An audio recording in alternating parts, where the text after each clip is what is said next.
Dr. Kexthera pressed her four-fingered hand against the viewing window of the Galactic Survey vessel Harmonious Inquiry. The blue and green planet below looked beautiful from space, but the data on her screen told a different story. This world was a nightmare. "Computer, run the environmental analysis again," she said in her soft musical voice. The Zephyrian scientist had purple skin and large, gentle eyes that had never seen violence or danger on her peaceful homeworld. The computer's calm voice filled the observation deck. Analysis complete.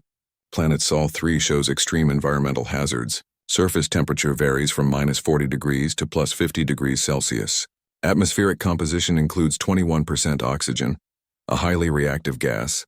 Seismic activity detected across all continents. Weather systems show regular violent storms with wind speeds exceeding 200 kilometers per hour.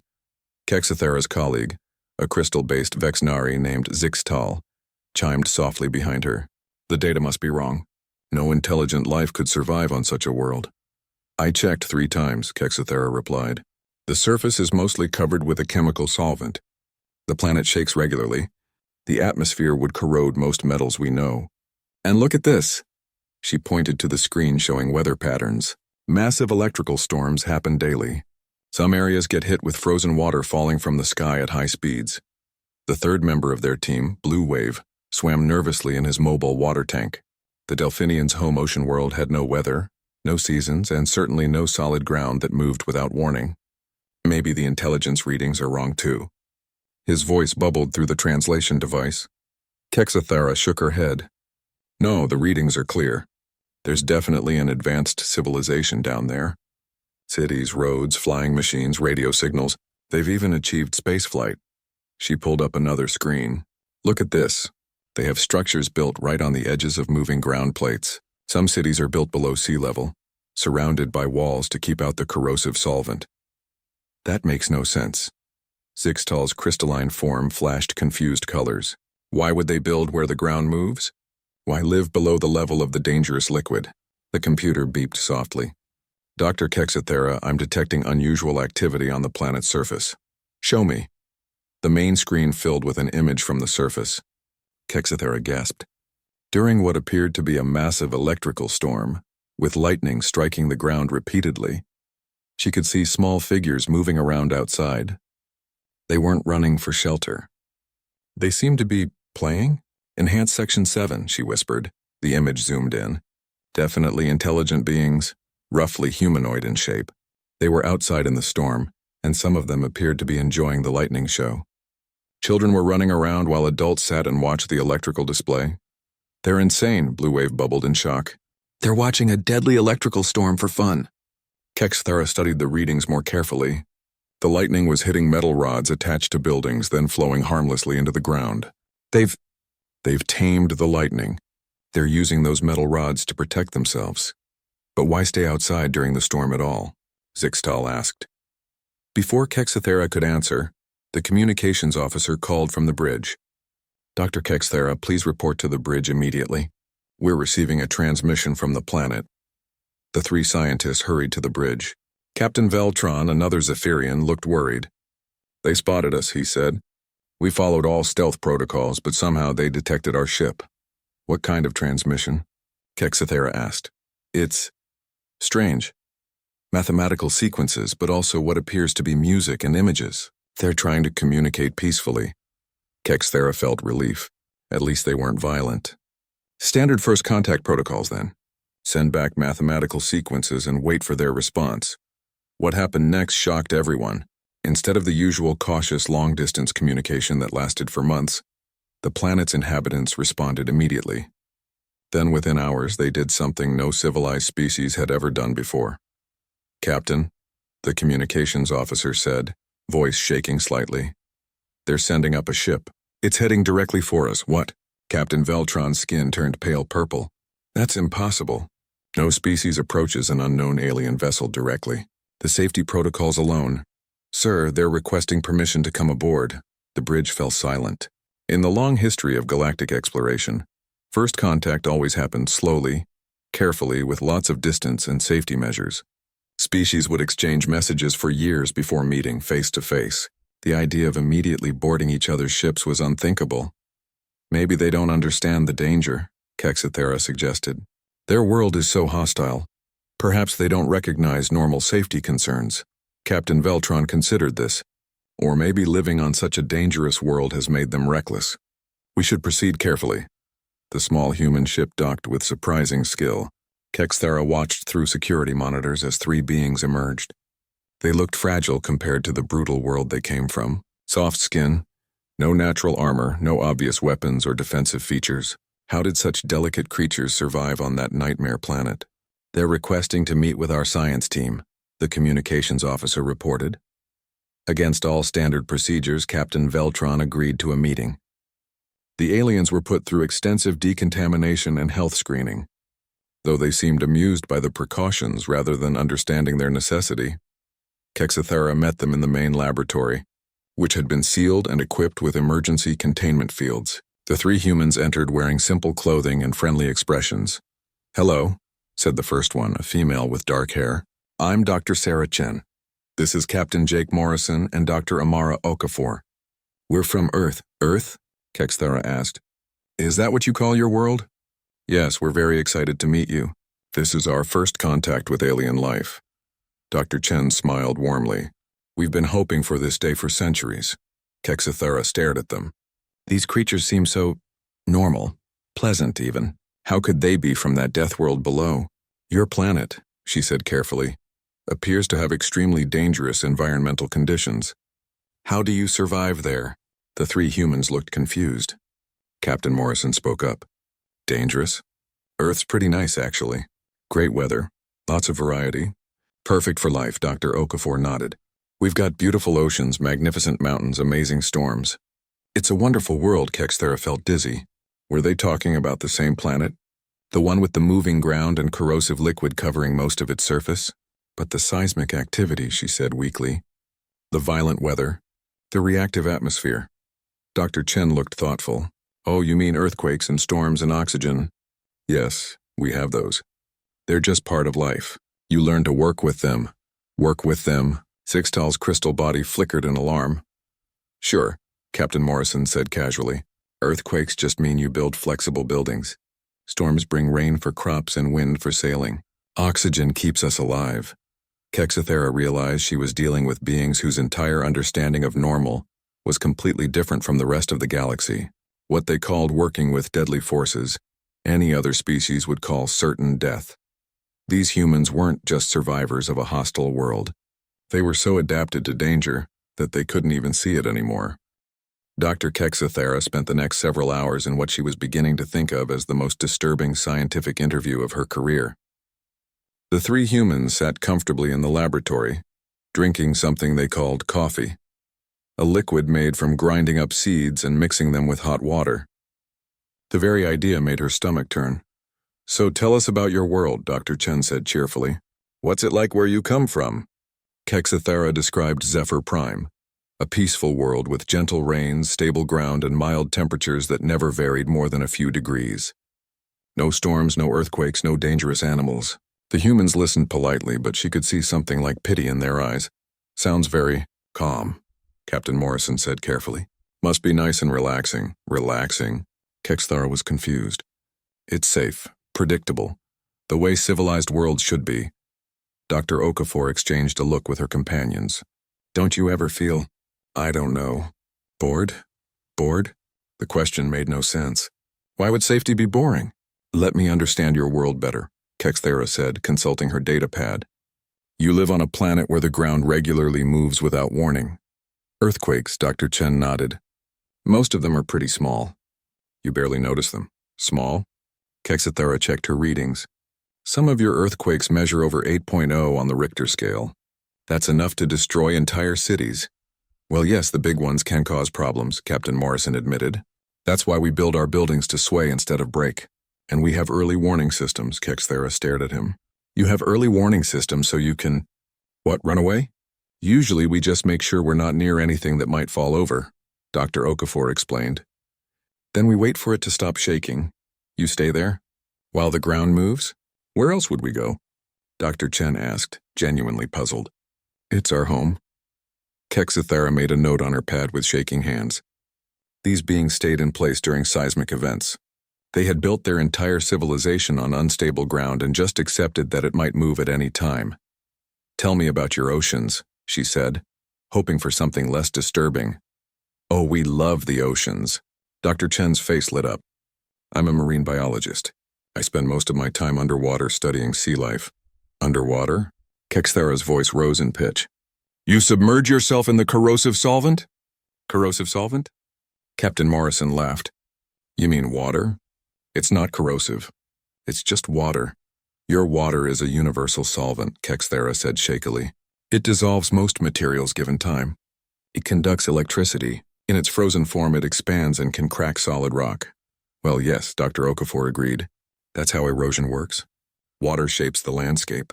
It's beautiful, really. And you swim in it?" "Of course. Swimming is great exercise. Very relaxing. There was that word again. These humans found everything relaxing, even activities that should terrify any reasonable being." "What about your weather?" Kexthera asked desperately. "Your storms produce electrical discharges powerful enough to vaporize organic matter."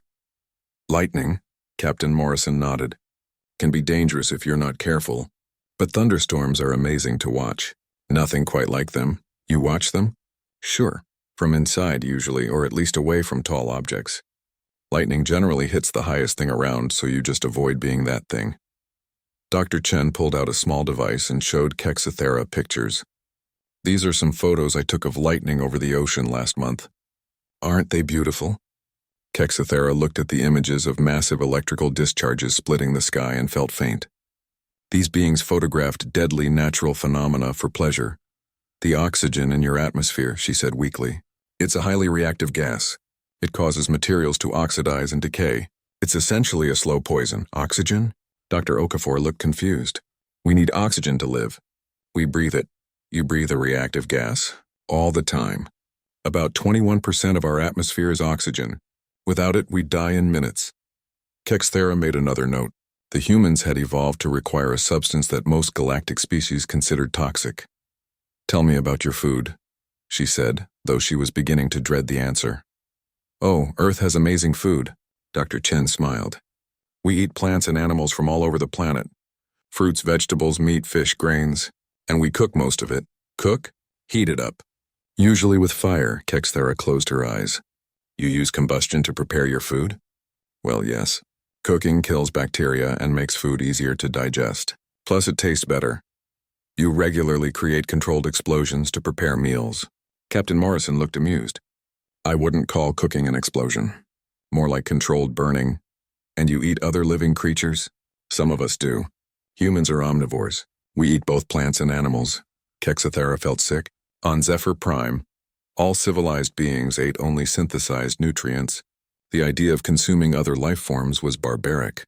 "What about recreation?" she asked, hoping for something normal. "We love outdoor activities," Dr. Okafor said enthusiastically. "Hiking in the mountains, swimming in the ocean, skiing down snow-covered slopes, surfing on big waves." "Surfing?" "You ride a board on ocean waves. The bigger the wave, the more exciting it is. You deliberately put yourself in the path of moving water that could crush you?" "Well, when you put it like that, it sounds dangerous," Captain Morrison laughed. "But it's not really that bad if you know what you're doing." Kexthera made more notes. Humans sought out dangerous activities for entertainment. "Some people like extreme sports," Dr. Chen added. "Rock climbing, skydiving, bungee jumping." "What's skydiving?" "You jump out of an aircraft at high altitude and fall toward the ground. Then you open a parachute to slow down before you land. You voluntarily fall from aircraft? It's fun. The view is incredible." Kexthera put down her data pad. She was beginning to understand that these humans had a completely different relationship with danger than any other known species. They didn't avoid risk, they embraced it. "Dr. Kexthera," Dr. Chen said gently, "I hope we're not frightening you with our descriptions of Earth. It really is a beautiful world. Would you like to visit sometime? We'd love to show you around." "Visit?" Kexthera looked at the friendly, smiling faces of the three humans. They were genuinely inviting her to descend to their nightmare world. They truly couldn't see how terrifying their planet was. "That's very kind," she managed to say. "Perhaps we could arrange something." She was already planning to recommend that the Galactic Council classify humans as a species suffering from severe psychological damage due to environmental trauma. It was the only explanation that made sense. These beings weren't evil or aggressive. They were just completely insane. 3 days later, Dr. Kexathera found herself in the shuttle bay, wearing the most advanced environmental protection suit her species had ever created. Next to her, Zixtal's crystal form was encased in a climate-controlled transparent container, while Blue Wave had insisted on bringing his own portable ocean in case Earth's atmosphere proved too toxic for his gills. "Are you sure about this?" Captain Veltron asked over the communication system. "We could study them from orbit for a few more months first." Kexathera looked through her helmet at the 3 humans, who wore nothing but light clothing and friendly smiles. They had called her environmental suit cute and asked if she was planning to go swimming in it. "Scientific curiosity demands direct observation," she said, though her voice shook slightly. "If we're going to understand how they survive on their world, we need to see it firsthand." Dr. Chen piloted their shuttle down through Earth's atmosphere. Kexathera watched in horror as they passed through layers of what the humans called weather, moving masses of water vapor that blocked visibility and created turbulence. Lightning flashed around them. "Sorry about the bumpy ride," Dr. Chen called back cheerfully. "We're flying through a storm front. Should clear up in a few minutes." Flying through a storm, as if it were the most natural thing in the world. They broke through the clouds and Kexathera got her first close look at Earth's surface.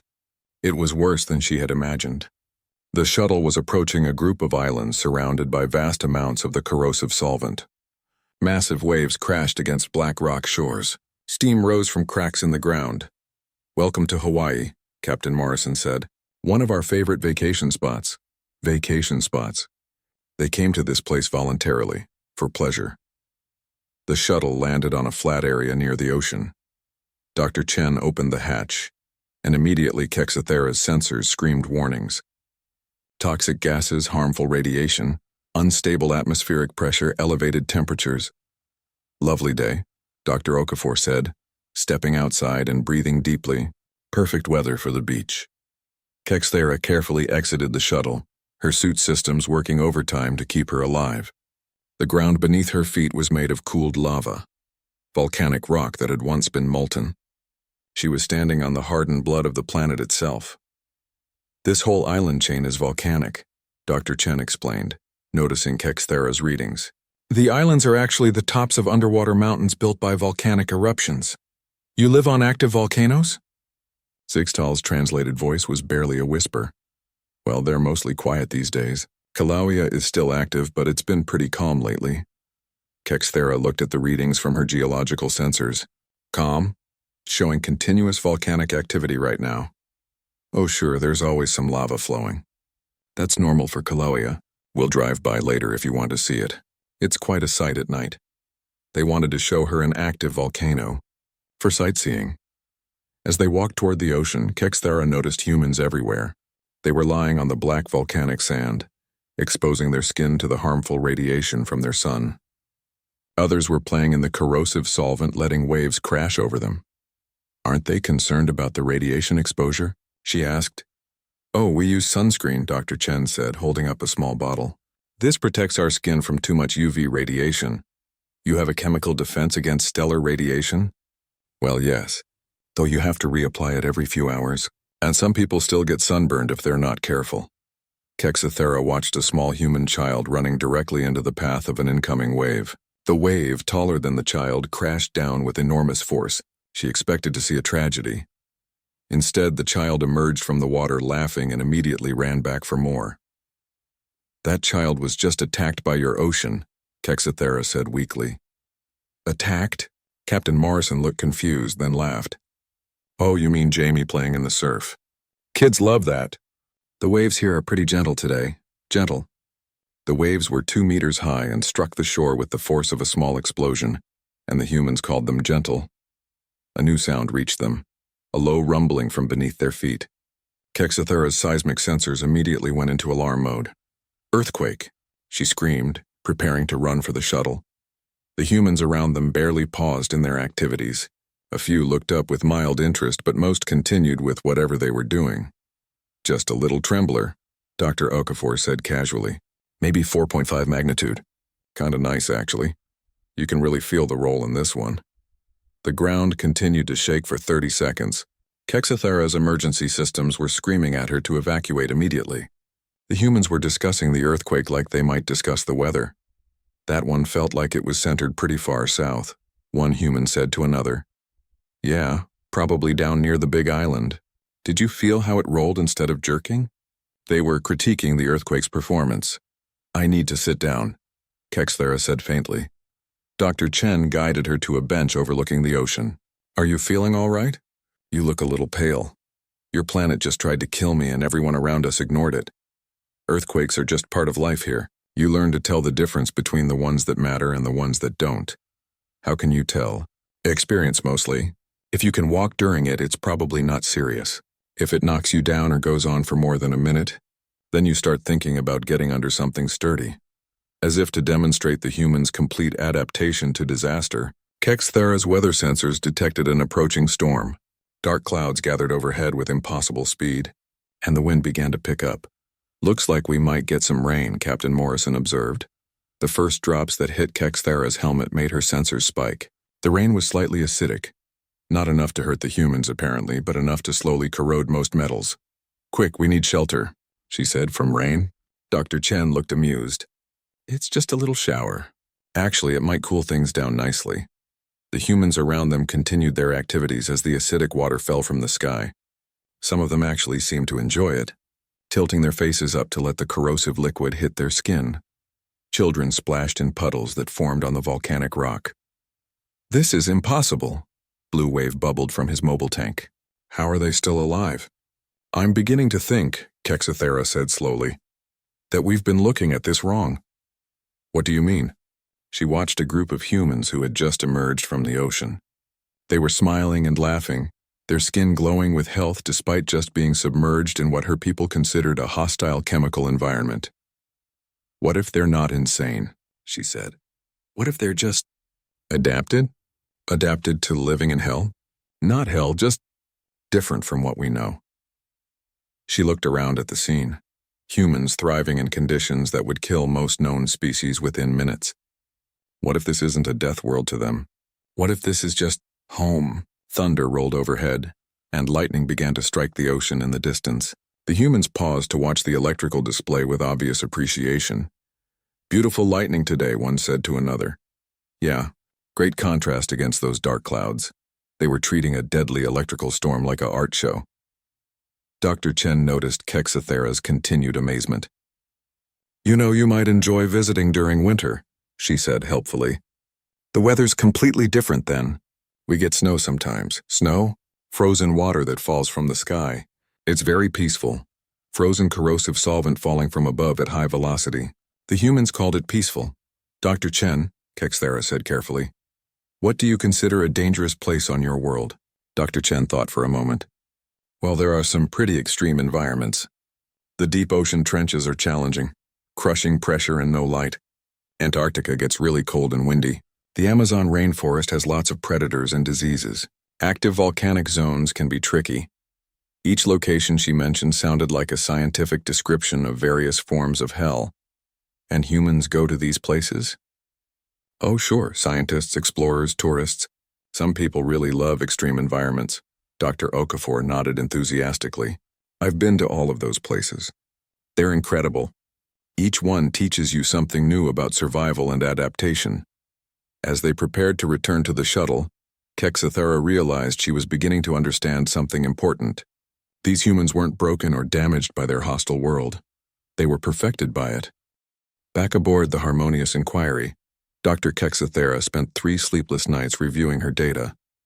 Everything she thought she knew about life in the galaxy was wrong. Computer, show me the humans' biological data again, she said, her voice hoarse from exhaustion. The display filled with medical scans of Dr. Chen, Captain Morrison, and Dr. Okafor. What she saw should have been impossible. Their bone density is 40% higher than standard for humanoid species, she muttered, making notes. Muscle fiber density is extraordinary. Their cardiovascular system has multiple backup pathways. She paused. Computer analyzed their healing rates. Human healing rates are approximately 300% faster than galactic average for similar species, the computer reported. Their immune systems show active adaptation to hostile organisms and environmental toxins. Kexthera pulled up more data. The humans had redundant organs. 2 kidneys when most species had one. Backup circulation systems. Incredibly efficient metabolism. They were built like living fortresses. It's not just their bodies, she whispered. Look at their psychological profiles. The mental health scans were equally shocking. Where most species showed stress responses to mild environmental changes, the humans registered dangerous situations as normal background conditions, and their stress hormones only activated during what they considered real emergencies, events that would send other species into complete panic. Dr. Kexthera? Dr. Chen's voice came from the communication panel. May we visit you? We brought some things from Earth we thought you might find interesting. Despite every instinct telling her to maintain quarantine protocols, Kexthera found herself agreeing. The 3 humans arrived carrying what they called gifts, samples of their impossible world. This is honey, Dr. Chen said, setting down a jar of golden liquid. It's made by insects on our world. They collect nectar from flowers and transform it into food. Insects make food? Bees, yes. They're quite remarkable. They also pollinate most of our flowering plants. Kexthera stared at the jar. You eat something made by insects? It's delicious. Very nutritious, too. Captain Morrison placed a smooth, colorful stone on the table. This is from a beach in California. It's been polished by waves over thousands of years. Polished by the corrosive solvent? By the ocean, yes. Water shapes everything on our world, given enough time. Dr. Okafor added her contribution, a piece of wood with intricate patterns. This is from a tree that grew on the side of a volcano. The harsh conditions created these beautiful stress patterns in the grain. Kexthera examined the wood sample. This organism grew in volcanic conditions? Plants are amazingly adaptable. Some of our most beautiful forests grow on volcanic soil. The ash makes the ground very fertile. She was beginning to see a pattern. Everything on Earth that seemed deadly to other species was just another resource to humans. Tell me, she said carefully. How do human children learn to survive on your world? Dr. Chen smiled. We teach them gradually. First how to swim so they won't drown, how to recognize dangerous weather and find shelter, what plants and animals to avoid, basic first aid in case someone gets hurt. You teach children to treat their own injuries? Of course. Accidents happen. Everyone should know how to handle basic medical emergencies. What kind of accidents? Captain Morrison thought for a moment. Cuts, burns, broken bones, allergic reactions, getting lost in the wilderness, animal bites, that sort of thing. Each item on his list would be considered a major medical emergency on any civilized world. Humans taught their children to handle these things as routine problems. Dr. Okafor, Kexthera said, you mentioned you study extreme environments. What's the most dangerous place you've visited? Probably the Mariana Trench. It's the deepest part of our ocean, about 11 kilometers down. The pressure would crush most submarines, it's completely dark, and the temperature is just above freezing. And you went there? In a specialized submersible, yes. We were studying life forms that exist in those conditions. It's amazing what can adapt to survive. Life exists there? Oh yes, quite a lot of it actually. Giant tube worms, strange fish, bacteria that eat chemicals instead of sunlight. Life finds a way. Dr. Chen nodded enthusiastically. That's what's so wonderful about Earth. Life exists everywhere, in boiling hot springs, in frozen Antarctica, in the deep ocean, even in our most polluted areas. Evolution always finds solutions, evolution. Kexthera felt something click in her mind. How long has life existed on your world? She asked. About 4 billion years, Captain Morrison replied. Humans have only been around for a few 100,000 years. So life on your world has had 4 billion years to adapt to these extreme conditions? Exactly. Every species on Earth has been shaped by our environment.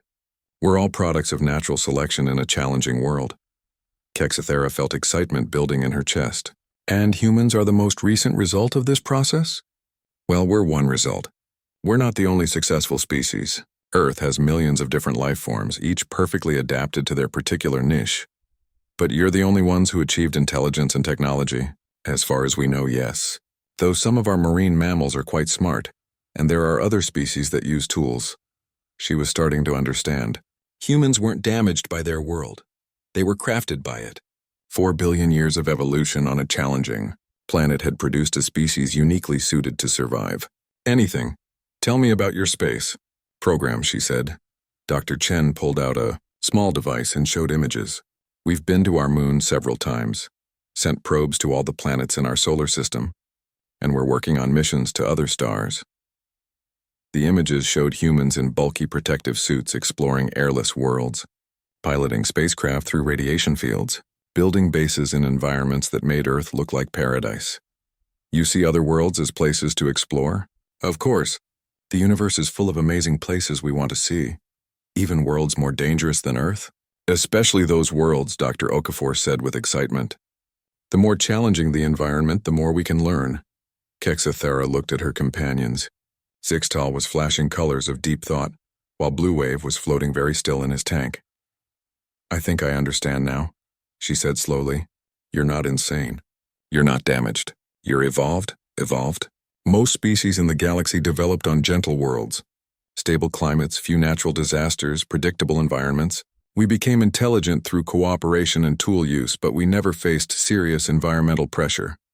The humans listened intently, but your world never stopped challenging life. For 4 billion years, every generation faced storms, earthquakes, climate changes, predators, diseases. Only the most adaptable survived to reproduce.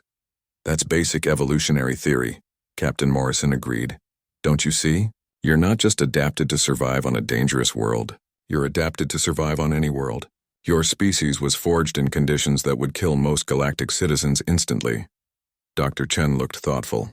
We have noticed that other worlds seem easier than Earth. Because they are. Your bodies are built to handle temperature extremes, pressure changes, toxic environments, physical damage. Your minds are wired to stay calm under pressure and solve problems quickly. She pulled up her analysis of human technology. Look at your machines. Everything is overbuilt, redundant, designed to work under harsh conditions. Most galactic technology would break down in Earth's environment within days. We do tend to build things pretty sturdy, Dr. Okafor admitted. Because you have to. Your entire civilization developed expecting things to go wrong. You're the only species in the galaxy that plans for disaster as a matter of routine. The implications were staggering. Humans weren't a curiosity or an anomaly. They were the most successful survival specialists in the known galaxy. They just didn't know it because they had no other reference point. Dr. Kexathera, Captain Morrison said quietly. Are you saying other worlds are easier to live on than Earth? Easier? She laughed, though it sounded a bit hysterical. Captain, you come from a world that would kill most galactic species in minutes. Every other world we know would seem like a gentle paradise to you. 6 months later, Dr. Kexathera stood before the Galactic Council, the most important governing body in known space. Representatives from dozens of species filled the great chamber. Their various forms of life united in peaceful cooperation and complete shock at her report. Members of the council, she began, her voice steady despite the magnitude of what she was about to propose. I present the case for immediate reclassification of death worlds and the species that evolve upon them. The Vegan representative, a tall being made of living crystal similar to Zixtal, chimed softly. Dr. Kexathera, your initial report classified the humans as psychologically damaged due to environmental trauma. You now claim they represent a new category of life entirely? That's correct, Counselor. After extensive observation and analysis, I believe Death World species, particularly humans, represent the most significant discovery in galactic history. Murmurs rippled through the chamber. The Altarian delegate, whose species resembled large, peaceful herbivores, spoke next. You ask us to believe that worlds we consider uninhabitable produce superior life forms? Kexathera activated the chamber's display system. Images of Earth appeared. Storms, volcanoes, earthquakes, predators, all the natural disasters that made civilized species shudder. What we see as hell, they see as home, she explained. But more importantly, these conditions have created beings with capabilities we never imagined possible. She showed the biological comparison data. Human bone density, muscle strength, healing rates, disease resistance, environmental adaptation, all far exceed galactic norms. But that's just the beginning. The next display showed psychological profiles. Their mental resilience is extraordinary. Stress levels that would incapacitate most species barely register with humans. They remain functional under conditions that would cause complete psychological breakdown in other races. Interesting, but hardly unprecedented, the Delphinian counselor gurgled from her water tank. Many species show environmental adaptation. Observe, Kexthera said, and played video footage from Earth. The council watched in stunned silence as humans performed routine activities, flying aircraft through violent storms, working calmly during earthquakes, swimming in rough seas, climbing mountains during blizzards, conducting scientific research in active volcanic zones. These are not exceptional individuals, Kexthera explained. This is normal human behavior. What we consider emergency survival conditions. They consider recreational activities. She pulled up the next set of data, human space exploration records. In just a few decades since achieving spaceflight, humans have sent missions to every planet in their solar system. They've built stations in vacuum, landed on worlds with crushing gravity, explored regions of intense radiation. They don't avoid dangerous environments. They seek them out. The Andromedan delegate, whose species evolved in zero gravity, floated forward. Surely this is reckless behavior, not evolutionary advantage. That's what I thought initially, Kexthera replied. But watch this. She showed footage from a recent human space mission to a moon with an unstable sulfuric atmosphere and frequent seismic activity. The Galactic Council had classified it as completely uninhabitable. Humans had established a thriving research station there. They don't see danger the way we do, she explained. They see challenges to overcome, problems to solve, environments to adapt to. What we call reckless, they call Tuesday.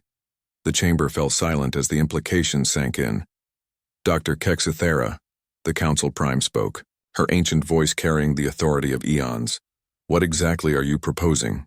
I propose that Death World species represent the galaxy's greatest untapped resource. While we've spent millennia avoiding dangerous planets, evolution has been creating the perfect explorers, survivors, and problem solvers. She gestured to the viewing screen, which now showed a map of the galaxy, with thousands of worlds marked in red. These are planets we've classified as uninhabitable. Toxic atmospheres, extreme temperatures, geological instability, dangerous radiation levels. We've written them off as worthless. The red dots began to flash green. But to Death World species like humans, these aren't barriers. They're opportunities. Every red planet on this map could be explored, studied, even colonized by beings adapted to harsh conditions. You're suggesting we deliberately seek out these dangerous species? The vegan representative asked. I'm suggesting we recognize that what we call dangerous, they call normal, and that normal for them makes them invaluable for exploration, research, and survival in conditions we can't even approach. Captain Morrison's voice came through the communication system from the Harmonious Inquiry, where the human delegation waited. Council members, if I may. Proceed, Captain Morrison. We've been listening to this debate with interest. Dr. Kexthera is correct that we don't see our world as particularly dangerous. It's just home, but we're fascinated by your description of safer worlds. How so? Asked the Council Prime. Well, you describe worlds with stable climates, predictable weather, no seismic activity, gentle environmental conditions. That sounds peaceful, but also kind of fragile. Murmurs of confusion rippled through the chamber. What we mean is, Dr. Chen's voice joined in. What happens when something goes wrong on those worlds? If you're not used to dealing with natural disasters, environmental changes, or system failures, how do you cope when they inevitably occur? The question hung in the air. Most council species had contingency plans for emergencies, but they were theoretical. None of them had ever actually lived through the kind of regular environmental challenges that humans considered normal. Furthermore, Dr. Okafor added, we're very interested in exploring some of those uninhabitable worlds you mentioned. They sound like fascinating research opportunities. Kexthera smiled. This is exactly my point, council members. We see deadly worlds, they see research opportunities. We see impossible conditions, they see interesting problems to solve. The Altarian delegate leaned forward. Dr. Kexthera, are you suggesting humans could survive on worlds that would kill us within minutes? Not just survive, thrive. Their entire evolutionary history has prepared them for exactly these conditions. And in return for access to these worlds? Asked the Council Prime. Captain Morrison answered immediately. We share everything we learn. Scientific data, Technological developments, survival techniques, exploration methods. We're not looking to claim territory. We're looking to expand knowledge. And, Dr. Chen added, we'd love to learn about your peaceful worlds too. The idea of stable, predictable environments is as fascinating to us as dangerous worlds are frightening to you. Over the following hours, the council debated and questioned. By the end of the session, they had established the Extreme Environment Exploration Initiative, with humans as the primary field operatives. Within a year, human-led teams were exploring planets that had been written off for centuries. They established research stations on worlds with crushing gravity, toxic atmospheres, and violent weather systems. Each mission returned with valuable scientific data and resources that expanded galactic knowledge exponentially. Dr. Kexis, Thara found herself appointed as the liaison between the human exploration teams and the galactic scientific community. She spent her time translating between species who saw the universe as a dangerous place to be carefully avoided, and species who saw it as an exciting place to be enthusiastically explored. Dr. Kexithara, Captain Morrison said during one of their regular briefings, "We've been thinking about your original question." "Which question?" "How do we survive on our killer world?" He smiled. The answer is we don't just survive on it. We were made by it. Earth didn't try to kill us. It spent 4 billion years teaching us how to live anywhere. As she watched the latest reports from human exploration teams, thriving research stations on radiation-soaked worlds, successful missions to planets with temperatures that would vaporize most known metals, and excited requests to explore even more dangerous environments, Dr. Kexithera realized that humans had given the galaxy something it never knew it needed. Not just the ability to survive in impossible places, but the wisdom to see opportunity where others saw only death, and the courage to explore the unknown simply because it was there. The galaxy had spent eons avoiding its dangerous places, leaving vast regions unexplored and unknown, but now they had partners who called those places home. And suddenly the universe had gotten a lot bigger.